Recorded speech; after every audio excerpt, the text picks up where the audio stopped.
mean? So Right. definitely. Indeed, indeed. Great topic. All right, transitioning to another West Coast artist, hip hop icon, Snoop Dogg. Now, all through Donald Trump, President Trump's presidency, right, we heard a lot of crazy things, and a lot of crazy things come out of Snoop's mouth, right? And a lot of various artists, various politicians, media, whatever the case may be in the black culture, didn't have a lot of good things to say about Donald Trump. Today, surprisingly, a couple days ago, you may be surprised to what Snoop Dogg had to say about him. Now, he did an interview with the Sunday Times where he expressed his recent respect for the former presidential Republican candidate Donald Trump. Now, he said, Donald Trump, he ain't done nothing wrong to me. He has done only great things to me. He pardoned Michael Harris. Snoop shared with the outlet before adding, so I have nothing but love and respect for Donald Trump. Now, according to the Sun Times, these words are a far cry from those of Snoop back in 2017. If you recall, he released a record titled Lavender, which he depicted the reality star turned politician as a clown in the video. Snoop even fired a gun at him in the visual, which didn't sit well with Trump and Republican colleagues. When Trump was elected, Snoop continued to criticize him over his policies, bigotry, and other issues. However, it appears that Snoop's change of heart may have something to do with Trump's pardoning his associate Michael Harris. Harris was in prison on charges of conspiracy and attempted murder for over 3 decades. He was among several inmates who granted pardons shortly before Trump exited the office in a move many have slammed as nothing more than a ploy to gain support for his possible reelection. Snoop praised Trump at the time for his commutation, I'm saying that wrong, of Harris to read the rest, blah, blah, blah. Yeah, nah. Think of what you got to say about that. Woo. I remember Snoop always going in on him and this, that, and the third. But he freed his friend, so a lot of times you can have a blurred perception of someone, for whatever reason. You hear things in the media, the news, but till you get to know them and they touch you personally, you might have a different perspective. Or it could be like, yo, maybe, there's no more endorsements coming from certain parties anymore. You know what I mean? And, was Snoop paid to do that song? Was somebody at that point in time, putting money in his pocket, through endorsements and things like that to try to get him to go against Donald Trump? Maybe.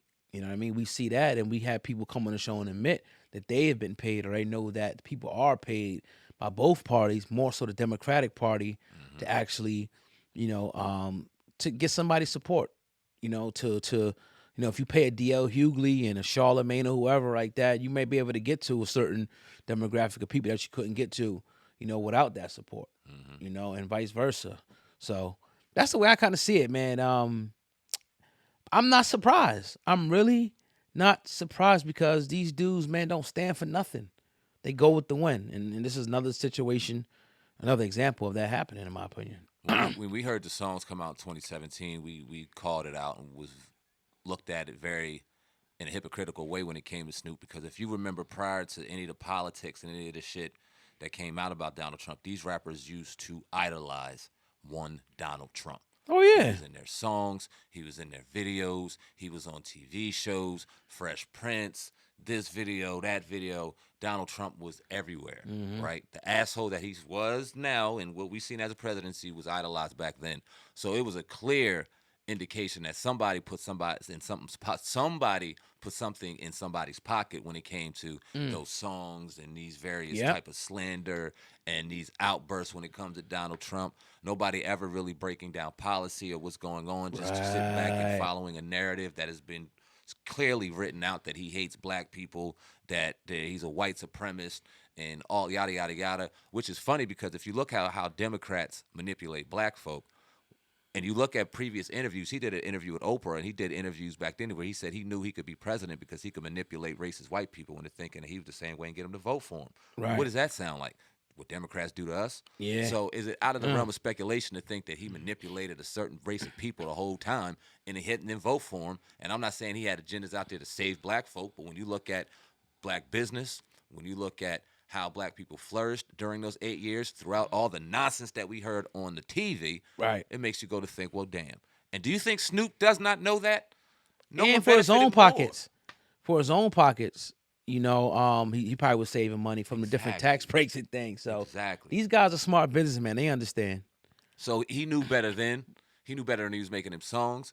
And Right. just like a Charlemagne, and he joked about being paid and all that stuff when it came to how his disagreement with Kamala Harris and Joe Biden. Now all of a sudden we see a Snoop. Will we see more? And if we see more, will that lead the breadcrumb more and more to the thought of, yeah, these niggas started that. The funding ran out. Oh, Yeah. shit. Damn. Woo. What happened? Them checks ain't coming no more, man. Wow. So yeah, that's definitely interesting, man. So we'll see how that one turns out. Because I think the election's coming up. Yeah. November, right? Is it this upcoming November? Is it? It's 2024. It might be. Holy shit. It's every 4 years. Yeah. Wow. Time is flying. Yeah. I think if I'm wrong, let us know in the comment section. But Yeah. I think so because they doing the primaries and stuff like that. So it got to be coming up. You're right. And it looks like Trump is going to win unless a lot of people talk about Michelle Obama.